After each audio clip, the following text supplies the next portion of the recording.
All right, this is at THS Mr. Jones, and we are going to talk about chapter 3.3, which deals with transformations of functions. Okay, so I really like this section because it takes what you learned from geometry, which was this part, okay, the transformations, and it combines it with something you learned from Algebra 1. So this was geometry, and this is Algebra 1 or 2. Okay, so what is the transformation? Well, this is moving functions or graphs up, down, left, right, stretching, shrinking, all sorts of stuff. Turning, we can do all that kind of stuff. So moving functions or graphs up, down, left, right, stretch, shrink,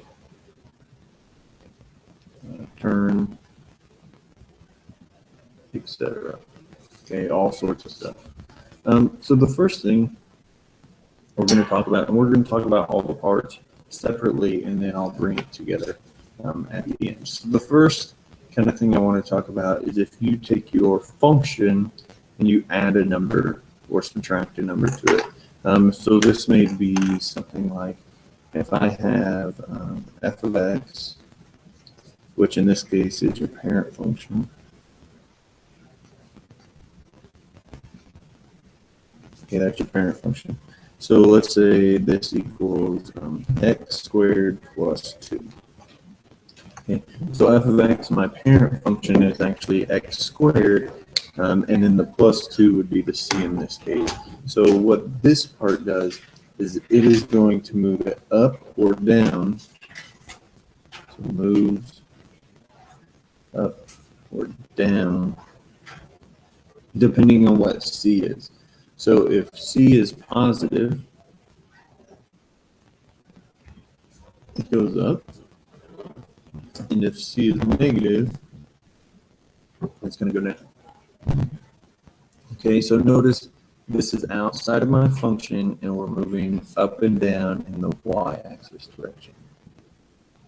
Okay, so in this case, this x squared, which is normally here, that's the parent function, we're just going to move it straight up 2 spots, and now we're here. So nothing else changes. We no longer have the parent function. So my parent function moved up 2 spots. Okay. Now we can have a horizontal shift in the x direction, and that is this case right here.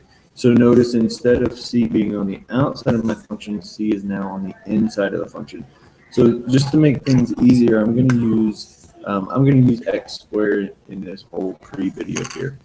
So instead of on the outside of my function, it's now going to be on the inside. So we'll have f of x equals x minus 2 squared. Okay. So there's my function. Notice my c in this case is on the inside of the function, and for this it is moves left and right. Okay, this is the x-axis. Notice it's on the inside, so it's horizontal. It's on the x-axis there. And how do I know which way it moves? Okay, well, again, c could be a positive or negative number. So if c is a positive number,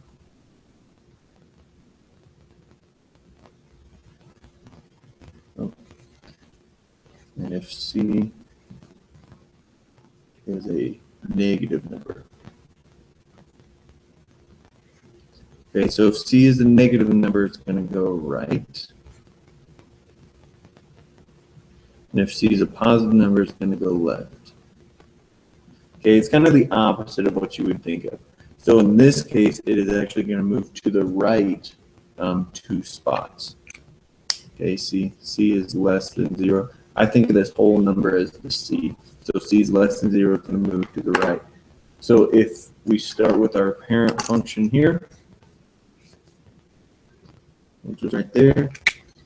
The parent function is going to go to the right 2 spots, and it'll end up in that area somewhere. Okay, so now we have, I can move it up and down, I can move it left and right. If I combine the two, that's when I get to my diagonal moves. Okay, so now we want to talk about some other things that I can change. Okay, I want to talk about negative f of x versus f of negative x.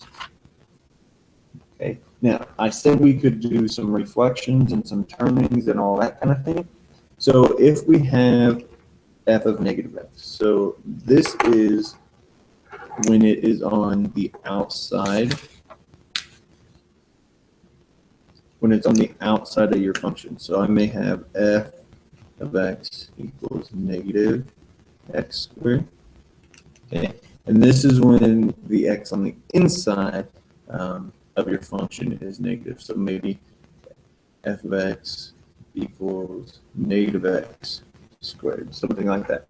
Now in this case, it might not make a huge bit of a difference, but in some cases, it will make quite a difference on your graph. So if the entire function is negative, this will be a reflection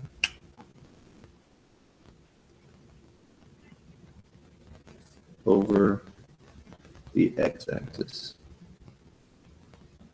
If the inside is negative, this is a reflection over y-axis. Okay, and we will see, definitely see some of that as we move on. Okay, especially if we get into radicals, making the inside number negative or positive, it definitely changes the way these equations work, or the way they look.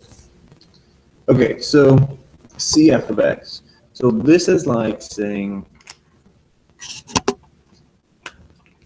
I have f of x equals 4x squared. Okay, now what does that 4 on the outside do? Okay, well we can have different things here. So this is actually a vertical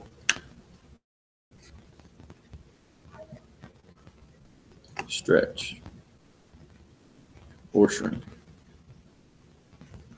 Okay, notice it's on the outside. Over here, this was on the outside and it also went vertically. Okay, this right here was on the outside and it also reflected it vertically over the x-axis. So anything outside of your function is a vertical transformation. Anything on the inside is a horizontal transformation. So how do I know if it's a stretch or a shrink or what it does? So if C is bigger than 1, or we could have C being between 0 and 1, which is a fraction. So if C is bigger than 1, it is a vertical stretch. Okay. If C is a fraction, it is a shrink or compress. Okay. And we talked up here that if C is negative, it flips it over the x-axis. Okay, so in this case, C is bigger than 1, so it's going to vertically stretch it up. So if this was my parent function here, okay, it's going to vertically get stretched up by 4. So all of these points get multiplied by 4. So it's going to get stretched up quite a bit. Okay, so that would be my new graph for my parent function. But what happens when C is on the inside? So in this case, we have something like f of x equals 4x squared. Okay, so now my C is on the inside. And in this case, this is a horizontal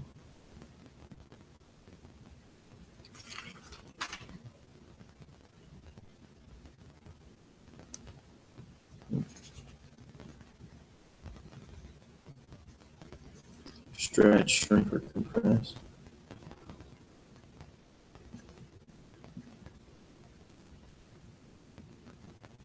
Okay, so the same thing occurs. So if C is greater than 1, or if C is a fraction between 0 and 1, okay, kind of like over here, when C was on the inside, it moved it left and right, but it was the opposite of what you would think. The same thing occurs here. So if C is bigger than 1, it's actually a compress. And if C is a fraction, it's a stretch.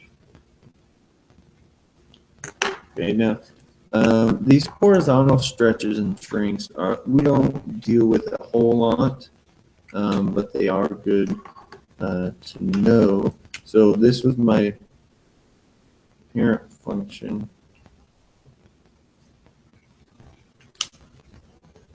Okay, and we had a 4 here. So a 4 was a compress. So what it's doing is it's compressing it to this y-axis. So even though it's going to look very similar to this, it is a little bit different. Okay, so it's going to compress in, it's going to shrink this way. So I'm compressing it this way. Here, this was a vertical stretch. So stretching it this way, everything is stretching for us this way. So these are sometimes really hard to see the difference in them. But they are two totally different things. And we'll really look at it with sine, cosine, tangent, or sine and cosine graphs when they look like something like this. This is much better to see it in than my x squared graph. And then the last thing I want to talk about is I have a general formula for all of this, and it looks like this right here. Let's get these papers off of here. Okay, so, and this could be changed. Instead of y, we put f of x. Okay, so we have each one of these, and there are 4 things here that we talked about. We talked about a on the outside of your function. We talked about b on the inside of your function, both multipliers.